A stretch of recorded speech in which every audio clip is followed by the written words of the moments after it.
Because of Winn-Dixie by Kate DiCamillo. Chapter 17. Well, Litmus came home from the war, said Miss Franny as she went on with her story, and found himself alone. And he sat down on what used to be the front step of his house, and he cried and cried. He cried just like a baby. He missed his mama, and he missed his daddy, and he missed his sisters, and he missed the boy he used to be. When he finally finished crying, he had the strangest sensation. He felt like he wanted something sweet. He wanted a piece of candy. He hadn't had a piece of candy in years, and it was right then that he made a decision. Yes, ma'am. Litmus W. Block figured the world was a sorry affair and that it had enough ugly things in it, and what he was going to do was concentrate on putting something sweet in it. He got up and started walking. He walked all the way to Florida, and the whole time he was walking, he was planning. Planning what? I asked. Why, planning the candy factory. Did he build it? I asked. Of course he did. It's still standing out on Fairville Road. That old building, said Amanda, that big spooky one? It is not spooky, said Miss Franny. It was the birthplace of the family fortune. It was there that my great-grandfather manufactured the Litmus lozenge, a candy that was famous the world over. I've never heard of it, said Amanda. Me neither, I said. Well, said Miss Franny, they aren't made any more. The world, it seems, lost its appetite for Litmus lozenges, but I still happen to have a few. She opened the top drawer of her desk. It was full of candy. She opened the drawer below that. It was full of candy, too. Miss Franny Block's whole desk was full of candy. Would you care for a Litmus lozenge? She asked Amanda and me. Yes, please, said Amanda. Sure, I said. Can Winn-Dixie have one, too? I have never known a dog that cared for hard candy, said Miss Franny, but he is welcome to try one. Miss Franny gave Amanda one Litmus lozenge and me 2. I unwrapped one and held it out to Winn-Dixie.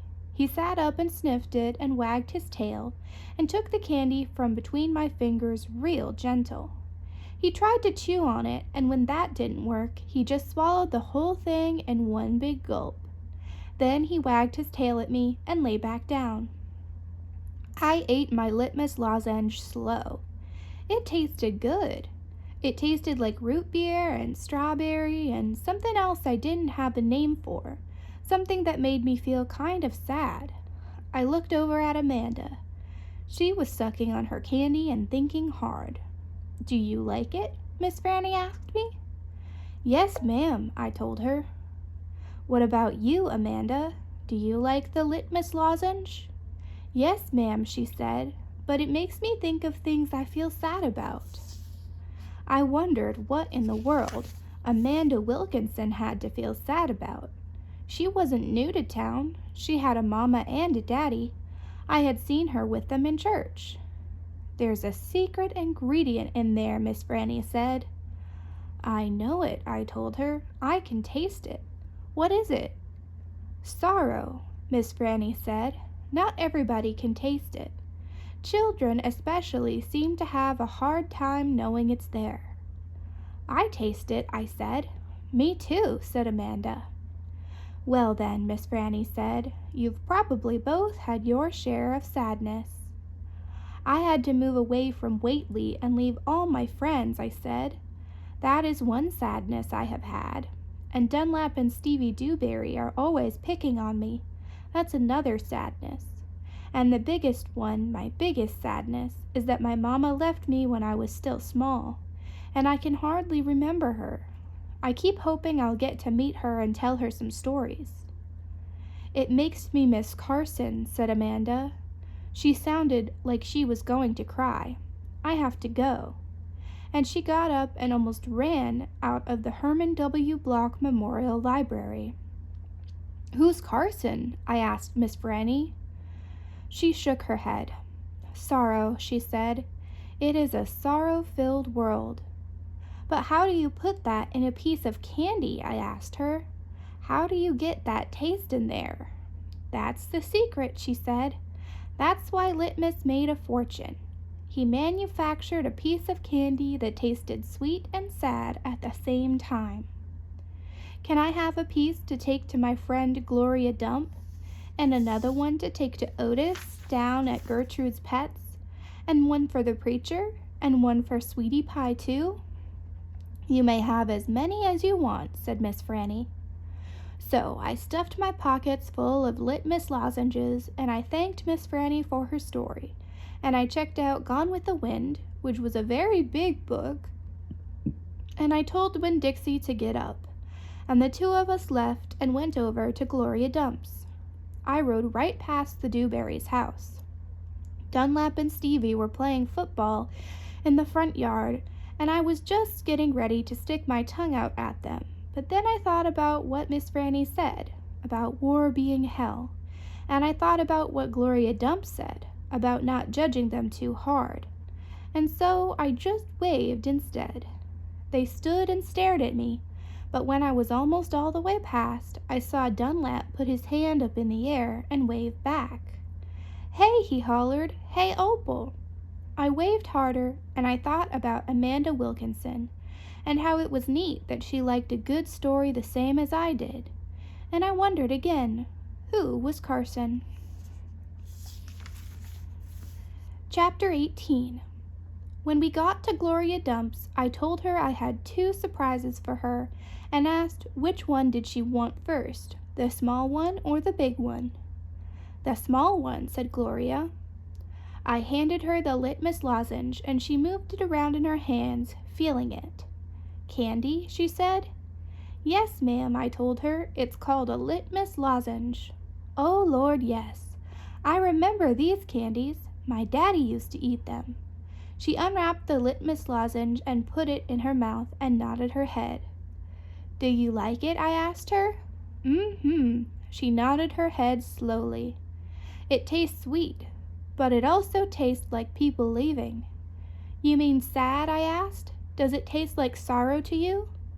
"That's right," she said. "It tastes sorrowful but sweet. Now, what's surprise number 2? "A book," I said. "A book?" "Uh-huh," I said. "I'm going to read it out loud to you. It's called Gone with the Wind. Miss Franny says it's a great book. It's about the Civil War. Do you know all about the Civil War?" "I have heard it mentioned a time or two," said Gloria, nodding her head and sucking on her Litmus lozenge. "It's going to take us a long time to read this book," I told her. "There are 1,037 pages." "Hoo-wee," said Gloria. She leaned back in her chair and crossed her hands on her stomach. "We best get started then." And so I read the first chapter of Gone with the Wind out loud to Gloria Dump. I read it loud enough to keep her ghosts away, and Gloria listened to it good. And when I was done, she said it was the best surprise she had ever had, and she couldn't wait to hear chapter 2. That night, I gave the preacher his Litmus lozenge right before he kissed me goodnight. "What's this?" he said. "It's some candy that Miss Franny's great-grandfather invented. It's called a Litmus lozenge." The preacher unwrapped it and put it in his mouth, and after a minute, he started rubbing his nose and nodding his head. "Do you like it?" I asked him. "It has a peculiar flavor." "Root beer?" I said. "Something else." "Strawberry?" "That too, but there's still something else. It's odd." I could see the preacher getting further and further away. He was hunching up his shoulders and lowering his chin and getting ready to pull his head inside his shell. "It almost tastes a little melancholy," he said. "Melancholy? What's that?" "Sad," said the preacher. He rubbed his nose some more. "It makes me think of your mother." Winn-Dixie sniffed at the candy wrapper in the preacher's hand. "It tastes sad," he said, and sighed. "It must be a bad batch." "No," I told him. I sat up in bed. That's the way it's supposed to taste. Litmus came back from the war and his whole family was dead. His daddy died fighting, and his mama and his sisters died from a disease, and the Yankees burned his house down. And Litmus was sad, very sad, and what he wanted more than anything in the whole world was something sweet. So he built a candy factory and made Litmus lozenges, and he put all the sad he was feeling into the candy. "My goodness," said the preacher. Winn-Dixie snuffed the candy wrapper out of the preacher's hand and started chewing on it. "Give me that," I said to Winn-Dixie, but he wouldn't give it up.